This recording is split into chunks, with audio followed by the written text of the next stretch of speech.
Health chemistry में unit 7 P block के तत्व में आज हम लोग बहुत ही इंपॉर्टेंट टॉपिक पढ़ेंगे जो है सल्फ्यूरिक अम्ल। ठीक है, सल्फ्यूरिक एसिड जिसका सूत्र होता है H2SO4। अणु सूत्र हो जाएगा H2SO4, अणु भार हो जाएगा 98 और तुल्यांकी भार हो जाएगा 49। ठीक है, तो इसके बारे में थोड़ा सा इंट्रोडक्शन देख लेते हैं। 1600 ईस्वी में वैलेंटाइन ने हरा कशिश को आसवन करके प्राप्त किया, इसलिए इसको कशिश का तेल भी कहते हैं। ठीक है, सल्फ्यूरिक अम्ल को कशिश का तेल भी कहते हैं और सभी अम्लों में यह सबसे अधिक उपयोगी होता है।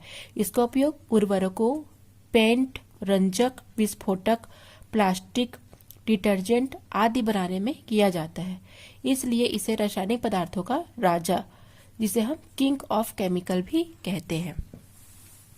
अब हम लोग सबसे इम्पोर्टेंट टॉपिक पढ़ेंगे जो कि एग्जाम में क्वेश्चन रिपीट होते ही हैं। Very very very most important question है सल्फ्यूरिक अम्ल बनाने की संपर्कक्ष विधि। ठीक है, तो चलिए इसे पढ़ना स्टार्ट करते हैं। बहुत ही इम्पोर्टेंट टॉपिक है।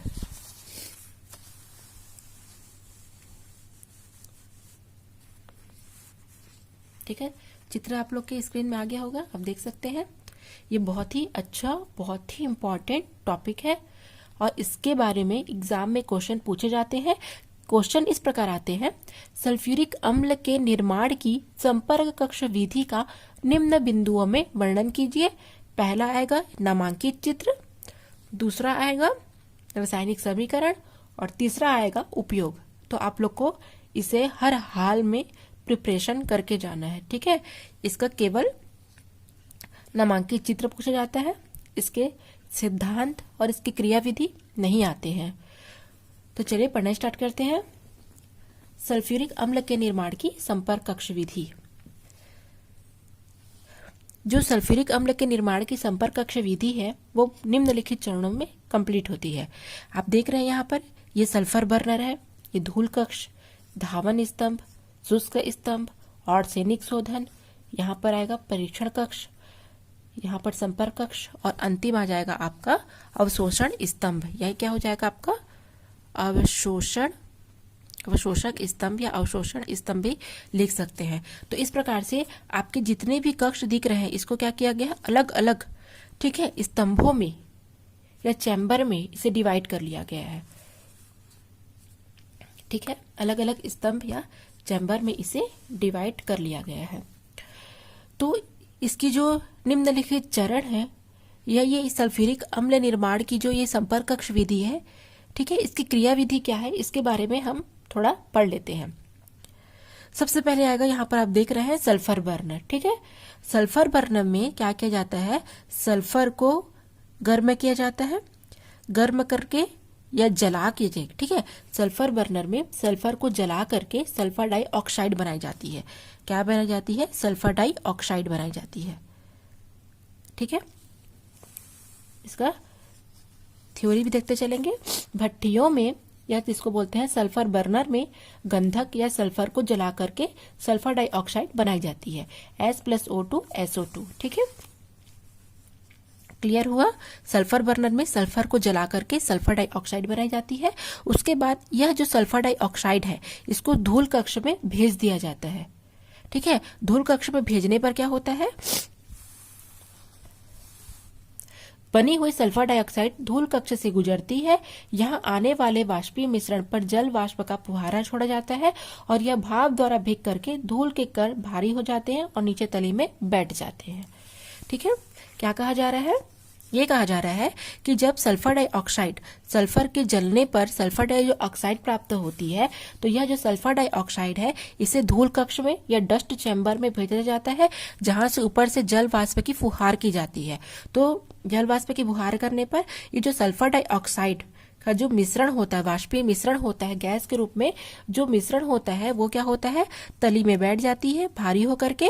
ठीक है, और जो गैस होता है वो इस पाइप के द्वारा, जिसको हम क्या बोलते हैं, शीतक पाइप। ठीक है, शीतक पाइप के द्वारा कहाँ जाता है, वो धावन स्तंभ में जाता है। और शीतक पाइप में उसको इसलिए गुजारा जाता है क्योंकि शीतक पाइप में इसका टेम्परेचर कितना 100 डिग्री सेंटीग्रेड कम हो जाता है। ठीक है, अब ये जो सल्फर डाइऑक्साइड का जो गैसीय मिश्रण है अब वो धावन स्तंभ में जाता है।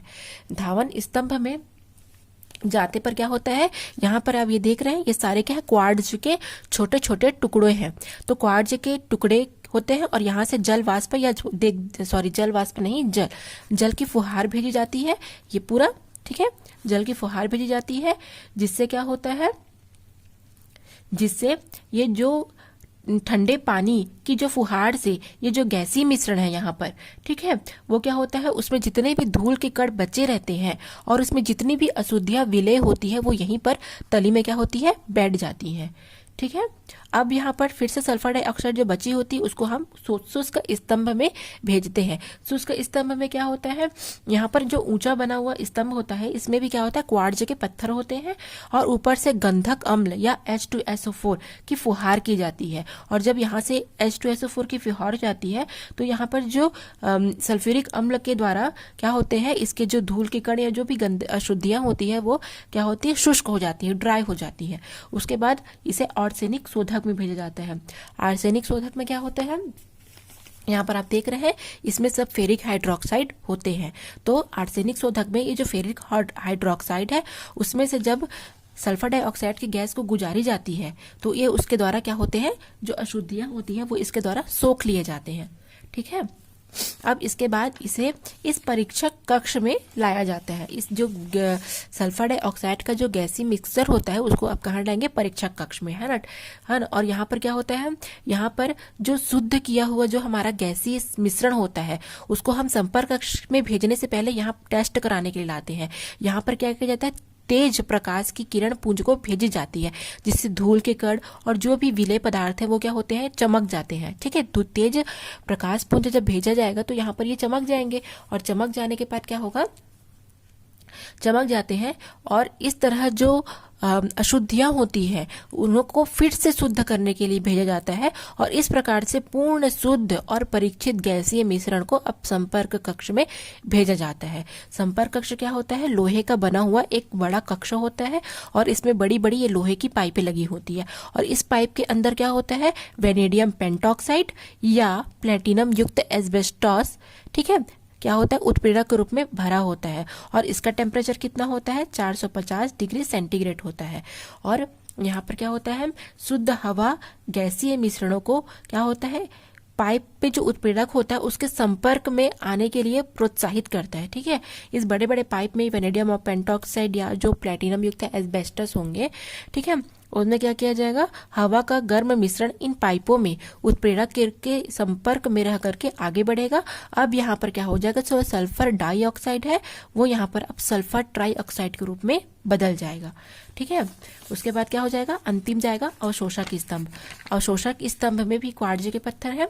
यहाँ पर जो बनी हुई सल्फर डाइऑक्साइड है वो यहाँ से सल्फ्यूरिक अम्ल की जो फुहार की जाएगी उससे क्या होगा, जो सल्फर ट्राइऑक्साइड है वो उसमें सोख लिए जाएंगे और 100%, ठीक है, 100% यहाँ पर हमको ओलियम प्राप्त होगा। ठीक है, ओलियम प्राप्त हो जाएगा और ये इस ओलियम को जब हम जल से मिलाएंगे, जल मिला देंगे तो हमको क्या प्राप्त हो जाएगा, H2SO4 हमको प्राप्त हो जाएगा। ठीक है, तो ये आपकी विधि है जिसको आप देख सकते हैं। इस प्रक्रम में निम्न चरण होते हैं, सल्फर बर्नर, भट्टियों में गंधक को जला करके सल्फर डाइऑक्साइड बनाई जाती है, S+O2 SO2। धूल कक्ष, बनी हुई सल्फर डाइऑक्साइड धूल कक्ष से गुजरती है, यहाँ आने वाले वाष्पीय मिश्रण पर जल वाष्प का फुहारा छोड़ा जाता है और भाप के द्वारा भीग कर यह धूल के कण भारी होकर के नीचे तली में बैठ जाते हैं। ठीक है, तो उसके बाद आएगा शीतक पाइप। आप स्क्रीनशॉट ले सकते हैं जिससे आपको नोट्स बनाने में बहुत आसानी होगी। गैसीय मिश्रण अब शीतलक पाइप से गुजरता है जिससे ताप कम होकर के 100 डिग्री सेंटीग्रेड हो जाता है। धोवन स्तंभ, इस कक्ष में क्वार्ट्ज के टुकड़े भरे होते हैं और ऊपर से ठंडे पानी की फुहार चलती रहती है जिससे गैसीय मिश्रण यहाँ से गुजरते हैं तो उनमें जितने भी धूल के कण और जल में विलय अशुद्धियां होती हैं वो हट जाती हैं। उसके बाद आएगा शुष्क स्तंभ। ऊंचे बने हुए कक्ष में क्वार्ट्ज के टुकड़े भरे होते हैं और ऊपर से सांद्र गंधक अम्ल, जिसको हम सल्फ्यूरिक अम्ल कहते हैं, फुहार के रूप में भेजा जाता है। फुहार चलता रहता है। गैसें इस कक्षक में नीचे से प्रवेश करती हैं और गंधक अम्ल के द्वारा गैसें शुष्क होकर के आगे बढ़ती हैं। फिर है आर्सेनिक शोधन। इस स्तंभ में फेरिक हाइड्रोक्साइड रहता है। गैसों में उपस्थित जितने भी आर्सेनिक के ऑक्साइड हैं वो यहाँ पर आकर के सोख लिए जाते हैं। उसके बाद आएगा आपका परीक्षण कक्ष। इसमें क्या होता है, इस प्रकार शुद्ध किया हुआ जो गैसीय मिश्रण होता है संपर्क कक्ष में भेजने से पूर्व इस परीक्षण कक्ष में भेजा जाता है। इस कक्ष में प्रकाश की तेज किरण पुंज भेजी जाती है। यदि धूल आदि के कण होते हैं तो वो इसमें जाकर के चमक जाते हैं। तब इस गैसीय मिश्रण को पुनः शुद्ध किया जाता है। पूर्ण शुद्ध और परीक्षित गैसीय मिश्रण अब गर्म करके संपर्क कक्ष में भेजा जाता है। संपर्क कक्ष, यह लोहे का बना एक बड़ा कक्ष होता है जिसमें लोहे के कई पाइप होते हैं और इन पाइप में उत्प्रेरक के रूप में वेनेडियम पेंटॉक्साइड या प्लेटिनम युक्त एस्बेस्टॉस या अन्य उपकरण उत्प्रेरक के रूप में होते हैं। इनका ताप 450 डिग्री सेंटीग्रेड रखा जाता है। शुद्ध हवा एवं परीक्षित सल्फर डाइऑक्साइड और हवा का गर्म मिश्रण इन पाइप में उत्प्रेरक के संपर्क में आके बढ़ता है और सल्फर ट्राइऑक्साइड का निर्माण करता है। यहाँ पर देख रहे हैं सल्फर डाइऑक्साइड ऑक्सीजन से क्रिया करके सल्फर ट्राइऑक्साइड का निर्माण करेगा। अब अंतिम आ जाएगा आपका अवशोषक स्तंभ। तो अवशोषक स्तंभ में जो बनी हुई सल्फर ट्राइऑक्साइड होती है उसको भेजा जाता है। इसमें गंधक अम्ल के द्वारा ये सल्फर डाइऑक्साइड को सोख लिया जाता है और सांद्र अम्ल के रूप में बन जाता है। ठीक है, तो क्या होता है आप देख सकते हैं उतनी ही बनी रहती है। अब जो 100% गंधक अम्ल है वो सल्फर ट्राइऑक्साइड को शोषित कर लेने की क्षमता रखता है और ओलियम बनाता है और ओलियम पानी से मिलने से सांद्र सल्फ्यूरिक अम्ल निर्माण होता है। आप देख सकते हैं सल्फर ट्राइऑक्साइड, ठीक है, गंधक अम्ल या सल्फ्यूरिक अम्ल से मिलकर के ओलियम बनाएगा और यह ओलियम फिर से जल अणु से क्रिया करके सल्फ्यूरिक अम्ल बनाएंगे। तो यहाँ पर एक सल्फ्यूरिक अम्ल लेकिन यहाँ पर 2 अणु है तो वो इससे प्राप्त हो रहा है। तो इस प्रकार से ये आपकी क्रियाविधि है। ठीक है, इस रूप में भी आप देख सकते हैं। इस रूप में भी आप चार्ट बना के कर सकते हैं। सल्फर को बर्नर में जाएंगे, जला करके वो सल्फर डाइऑक्साइड बनेगा, उसको धूल कक्ष में ले जाएंगे। उसके बाद शीतलन एवं शुष्कीकरण हो जाएगा, आर्सेनिक शुद्धिकारक, परीक्षण बॉक्स, यहाँ पर फिर शुद्ध सल्फर डाइऑक्साइड लिया जाएगा। तो यहाँ पर पूर्वताशक, फिर उत्प्रेरकी परिवर्तन, अवशोषक स्तंभ, ओलियम और लास्ट में बन जाएगा आपका सल्फ्यूरिक एसिड। ठीक है, इस प्रकार से भी आप इसको कर सकते हैं। अब आपको मैं एक बार और इसकी क्रियाविधि समझा देती हूँ ताकि आप लोग को क्लियर हो जाए। ठीक है, सबसे पहले सल्फर बर्नर में सल्फर को जलाया जाता है और जलाने के बाद इसे धूल कक्ष में भेजा जाता है। यहाँ पर जो सल्फर डाइऑक्साइड होती है, ठीक है, उसमें बहुत सारे अशुद्धियाँ होती हैं। तो यहाँ से जल वाष्प भेजा जाता है जिससे जितने भी धूल के कण होते हैं वो नीचे तली में भारी होकर के बैठ जाते हैं। उसके बाद शीतक पाइप में से भेजा जाता है। शीतक पाइप में इसका तापक्रम कम हो जाता है, 100 डिग्री सेंटीग्रेड यहाँ इसका ताप कम हो जाता है। अब इसे धावन स्तंभ में भेजा जाता है। यहाँ पर क्वार्ट्ज के टुकड़े भरे होते हैं। ऊपर से जब जल यहाँ पर भेजा जाता है तब क्या होता है, जल भेजा जाएगा तो जितनी भी अशुद्धियां होंगी, जो जल में विलय के रूप में अशुद्धियां होंगी, जो धूल के कण होंगे वो तली में बैठ जाएंगे और बाकी इसको फिर से हम शुष्क स्तंभ में भेजेंगे। यहाँ पर भी क्वार्ट्ज के टुकड़े होते हैं। यहाँ पर H2SO4 जिसे हम सल्फ्यूरिक एसिड कहते हैं या गंधक अम्ल कहते हैं उसे भेजा जाता है जिससे जितनी भी अशुद्धियां होती हैं, ठीक है, गंधक धूल के कण के जितनी भी अशुद्धियां होती हैं वो वहां पर के क्या हो जाती है, शुष्क हो जाती है और शुद्ध, ठीक है, पूर्ण रूप से शुद्ध गैसीय मिश्रण को आर्सेनिक शोधक में भेजा जाता है जहां पर जितने भी सल्फर डाइऑक्साइड में जितनी भी आर्सेनिक की अशुद्धियां होती हैं उसे फेरिक हाइड्रोक्साइड के द्वारा सोख लिया जाता है। संपर्क कक्ष में जाने से पहले इसको परीक्षण कक्ष में ले जाया जाता है। परीक्षण कक्ष में क्या होता है, तेज प्रकाश पुंज की किरण भेजी जाती है जिससे धूल के इत्यादि के जो कण होते हैं वो चमक जाते हैं और चमकने पर हमको पता चलता है कि इसमें अभी भी अशुद्धियां हैं। तो इसे फिर से वही प्रोसेस किया जाता है और पूर्ण और परीक्षित गैसीय मिश्रण को अब संपर्क कक्ष में भेजते हैं। संपर्क कक्ष लोहे की बनी हुई बड़ी कक्ष होती है जिसमें बहुत बड़ी बड़ी बहुत सारी पाइपें होती हैं। इस पाइप में उत्प्रेरक रूप में वेनेडियम पेंटॉक्साइड या, ठीक है, प्लेटिनम की एस्बेस्टॉस की जो क्या होती हैं पाइपों में उत्प्रेरक रूप में से भरा जाता है और यहाँ पर जो गैसीय मिश्रण है वो यहाँ पर, ठीक है, जल के साथ क्रिया करके ऑक्सीजन के साथ क्रिया करके सल्फर ट्राइऑक्साइड बनाती है। फिर जब सल्फर ट्राइऑक्साइड को लास्ट अवशोषक स्तंभ में भेजा जाता है तो यहाँ पर गंधक अम्ल की फुहार की बरसात की जाएगी जिससे क्या हो जाएगा, जो सल्फर ट्राइऑक्साइड है वो गंधक अम्ल से अभिक्रिया करके क्या करता है, ओलियम बनाता है और यह जो ओलियम है उसमें जल मिलाने पर हमको शुद्ध सांद्र सल्फ्यूरिक अम्ल प्राप्त होता है। तो इस प्रकार से ये सल्फ्यूरिक अम्ल के निर्माण की विधि है। ठीक है, आज का टॉपिक यहीं क्लियर हो गया। Thanks for watching.